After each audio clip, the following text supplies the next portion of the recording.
Jamaah, oh jamaah, Alhamdulillah. Alhamdulillahirrabbilalamin. Kembali lagi di Islam Itu Indah, jamaah Islam Itu Indah yang dirahmati Allah yang baru bergabung. Hari ini kita sedang membahas tema yang luar biasa nih. Mungkin saya ingatkan lagi ya, temanya adalah kenali siapa mahrammu. Ini Masya Allah luar biasa. Nah sekarang kita coba pengen tahu nih, biasanya kalau misalnya seandainya contoh ya, Ustadz Syam punya anak, anaknya punya anak. Ini kan sepupuan nih.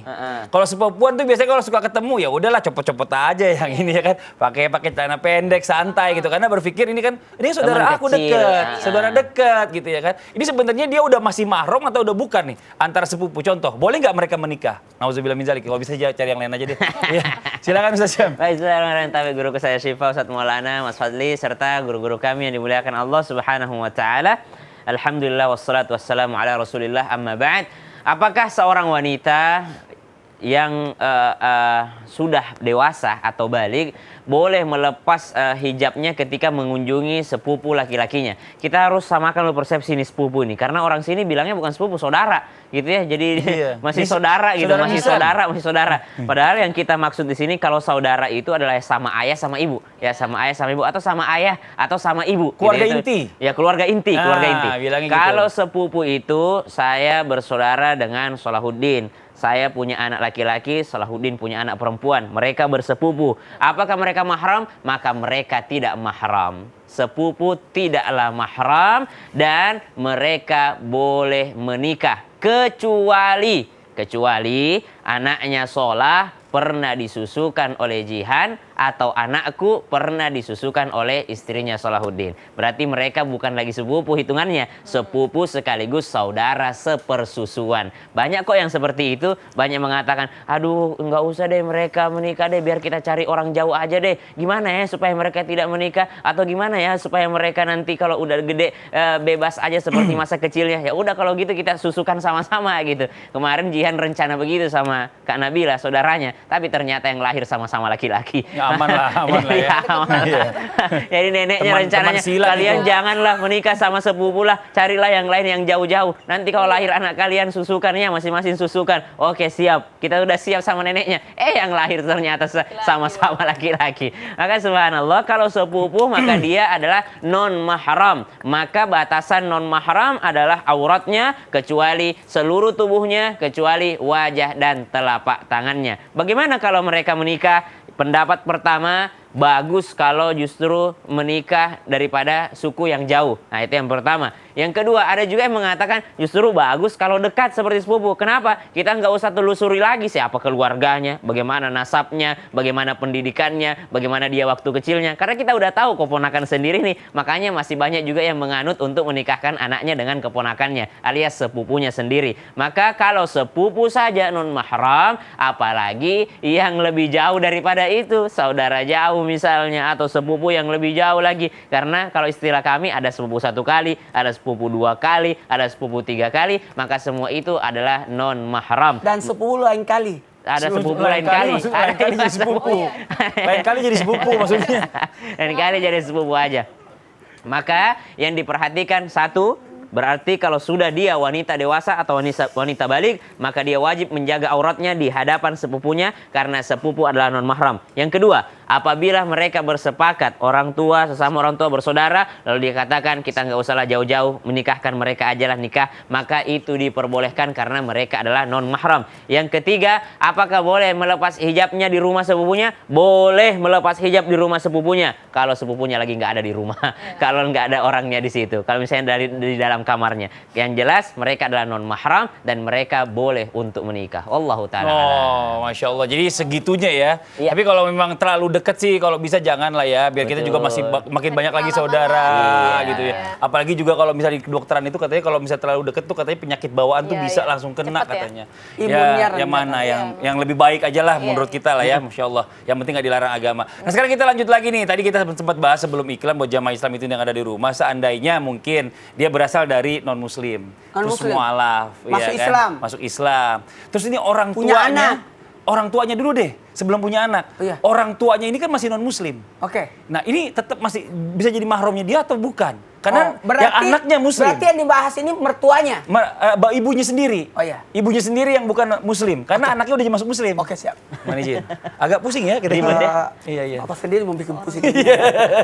Baik, bismillahirrahmanirrahim. Muhammad sallallahu alaihi wasallam Muhammad. Terima kasih banyak kepada jamaah Islam itu indah yang kali ini pembahasannya kekeluargaan sekali. Karena kenapa? Islam menjaga martabat, kemuliaan dan derajat, bahkan nasab pun dijaga. Nah, berkaitan tentang mahram, mungkin pernah dengar ini kali. Tentang perihal kalau beda agama gimana?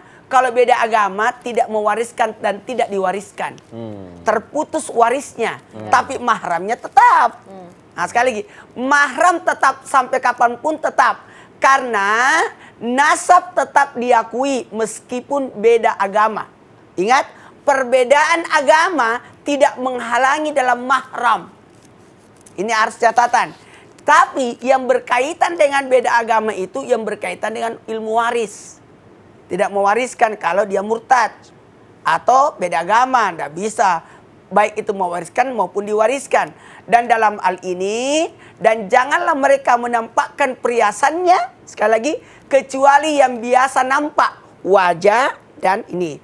Yang biasa nampak lah. Ya, dan hendaklah mereka menutupi kain ke dadanya, dan janganlah menampakkan perhiasannya kecuali pada suami mereka. Sekali, satu. Suami boleh jadi mahram itu. Siapa lagi? Ayah mereka, ayah suami, mertua. Jadi termasuk. Walaupun beda agama, mertuanya. Dan putra-putra mereka dan putri-putri mereka dari suami mereka, anak tiri, ataupun saudara laki-laki mereka. Nah, itu mahram itu. Atau putra-putra dari saudara mereka, ponakannya Sasam, anaknya Salahuddin.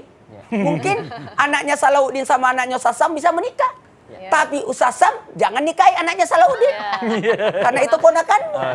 Maka ini masuk dalam Al-Quran surah An-Nur ayat 31. Maaf, saya langsung katakan kecuali, ada kecualinya. Dia mahram, tapi bisa jadi bukan mahram. Kenapa tuh? Karena orangnya tidak bisa terpercaya. Oh. Tadi katanya bisa buka kalau mahram. Iya. Bisa buka jilbab kalau mahramnya. Mahram berarti kan tidak bisa menikah. Tapi aku dan bebas di pangku-pangku. Boleh saja, tapi kecuali kepada mahram, ini saya kata catatan, kepada mahram yang tidak terpercaya, maka tetap dia harus menjaga.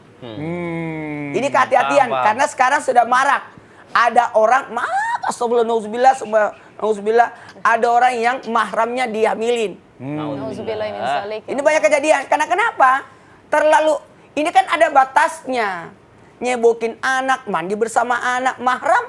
Aku mahramku, tidur bersama anak. Umur 10 tahun sudah dipisahin tempat tidur. Udah dipisahin. Alhamdulillah saya tidak pernah mandi sama anak. Nggak pernah nyebokin juga kan? Apalagi nyebokin. Sama dong. Jadi kita alhamdulillah. Ganti popok Merdeka ya. Nggak ganti popok? Ganti popok juga enggak? Nggak bisa. Oh, nggak bisa. Kalau udah bersih baru saya gantiin popoknya. Nah. Jadi ingat ya, sekalipun mahram di atas 10 tahun jangan. Iya, oke. Tadi memang kata-kata Sasam boleh buka jilbab, tapi yang sepantasnya aja. Karena ada namanya aurat besar, ada namanya aurat kecil. Mungkin yang dimaksud adalah aurat kecil, tapi aurat besar nggak boleh. Iya. Oke, terima kasih banyak Ustadz Maulana ya. Penjelasannya memang sedikit panjang, karena memang ini pelajaran, ini ilmu fikih. Jadi kita harus sama-sama mengerti dan tahu persis seperti apa. Nah sekarang kita lanjut lagi nih. Kita akan menjawab pertanyaan yang masuk yang ada di sosial media Islam itu indah. Kalau gitu langsung aja kita masuk ke segmen Tanya Dong Ustadz. Kami semua tanya dong Ustadz. Dari Instagram nurul.jamilah.Sai. Ya. Assalamualaikum Ustadz. Apa benar kalau saudara laki-laki jauh yang kita tidak kenal, apakah laki-laki tersebut juga mahram kita juga mahram kita juga. Terima kasih. Assalamualaikum warahmatullahi wabarakatuh. Nah, ini yang saudara Siapa mengaku laki-laki. saudara? Saudara laki-lakinya ini maksudnya saudara apa sepupu ya kan? Iya, itu Apa dia yang tadi ngaku-ngaku? kita harus samakan Iya. persepsi dulu nih, bahwa Iya. yang kita maksud adalah sepupu, ya. Kemudian kalau saudara itu adalah seayah, seibu atau seayah Atau keluarga inti. atau keluarga inti yang sama-sama lah saudara ya, Iya. bukan sepupu. Kalau sepupu maka dia non mahram. Tapi kalau saudara mau sejauh apapun, satu di Jakarta, satu di New York, kalau dia sama ibunya sama bapaknya tetap Iya, saudara, tetap tetap saudara mahram. sampai kapanpun. Mau sejauh apapun rumahnya, mau se-LDR apapun tetap saudara dia. Bahkan ada yang saling mencari biasanya itu baru ketemu udah berapa tahun umurnya baru ketemu, ternyata Nggak usah, mereka begitu ada yang kembar, ada kepercayaan sebagian orang kembar laki perempuan itu dipisah kembar. terpisah. Iya, takut juga. Iya. Akhirnya saling mencari Suka, dan iya. sudah jelas bahwa dia Iya. benar-benar ada saudaranya. Saudara di sini adalah sesama ayah dan ibu, maka subhanallah itu adalah tetap mahramnya walaupun dia jauh. Tapi kalau sepupu itu bukan saudara. Bukan. Kalau di Iya. sini kan om aja dipanggil masih saudara saya. Ini masih ini. saudara aku. Masih Benar, saudara benar. saya. Iya, ini. oh, saudara ya? Iya, saudara. Jadi itu masih sepupu aku harusnya Iya. gitu ya. Atau itu masih family aku. biar gitu.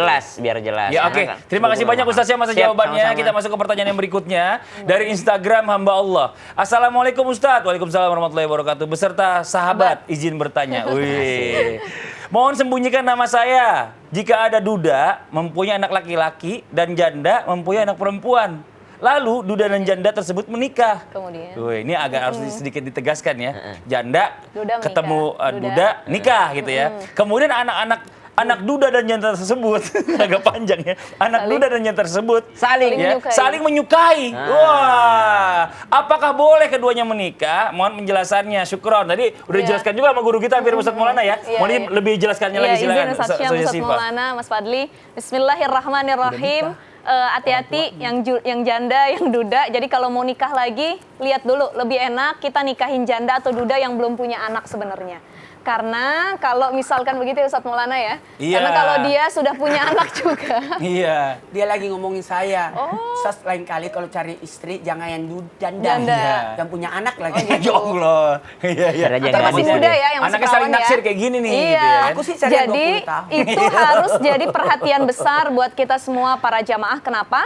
Ya, memang sebenarnya diperbolehkan anak janda, anak duda itu menikah. Ini disebutkan dalam Al-Majmu' Syarhul Muhadzab, Imam Nawawi mengatakan, fa in tazawwaja rajulun bimra'atin. Izin, Ustazah, anak bawahan. Maksudnya. Anak bawahan, maksudnya Ya. iya, maksudnya anak bawaan, bukan anak ini dia nikah kemudian punya anak gitu ya. Jadi kata Imam Nawawi bilang kalau misalkan laki-laki menikah dengan perempuan yang dua-duanya sama-sama janda sama duda, lahu ibnun walaha ibnatun, si duda punya anak, si janda juga bawa anak, saling bawa anak. Maka di sini jaza diperbolehkan menikah anak duda sama janda tersebut. gitu? Boleh, Iya, boleh. Saudara Diperbolehkan, ya. Kenapa? Karena bukan saudara tiri, anak bawahan. anak bawaan. Kenapa diperbolehkan? Karena tidak ada hubungan satu susuan dan tidak ada hubungan nasab sama sekali. Gitu. Oleh karenanya yang harus jadi perhatian kita bersama kalau itu tinggal bersama. Anaknya janda sama anaknya duda satu rumah. Nggak boleh. Maka orang tuanya harus lebih aware untuk memisahkan keduanya. Baik kamarnya, tempat tinggalnya, menutup auratnya, pandangannya itu harus dinasehati masing-masing. Karena dulu di zaman Khalifah Umar bin Khattab pernah kejadian. Ada anak janda dengan anak duda, ya yang sama-sama janda duda punya anak bawaan, kemudian mereka satu rumah, ternyata na'udzubillahi min zalik keduanya berzina. Maka kata Umar bin Khattab, cambuklah mereka berdua dengan hukuman yang pantas, kemudian nikahkan.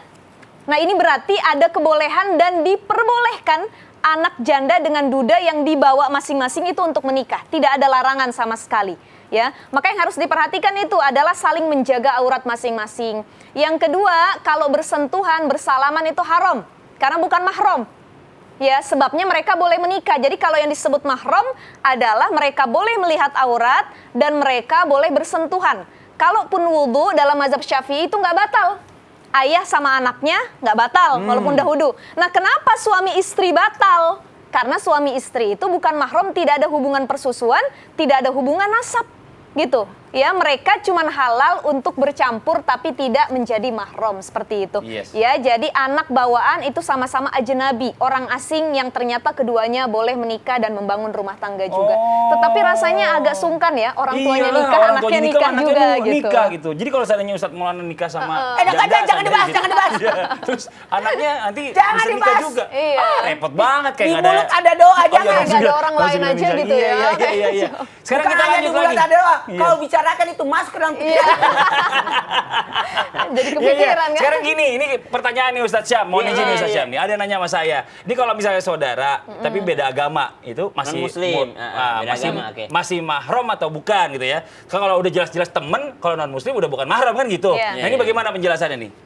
Sesama wanita misalnya kan. Heeh. Sesama wanita ini kan ada batasannya. Tapi Harusnya ada batasannya. Walaupun dia sesama muslim, tetap ada batasannya. Oh gitu. Ya seperti misalnya kita nggak boleh tidur satu selimut, Iya. walaupun kita sama-sama laki-laki gitu kan. Oh. Nah sekarang lebih ribet lagi karena beda agama nih. Beda agama. Nah, karena ribet kita jawab setelah yang satu ini. Oh, Tetap di jadi yang Islam Itu ribet-ribet Indah. kita jawab setelah iya. satu ini ya. Yang di rumah jangan kemana-mana. Jangan pindah channel, tetap di Islam Itu Indah. Jamaah, oh jamaah. Alhamdulillah. Alhamdulillah.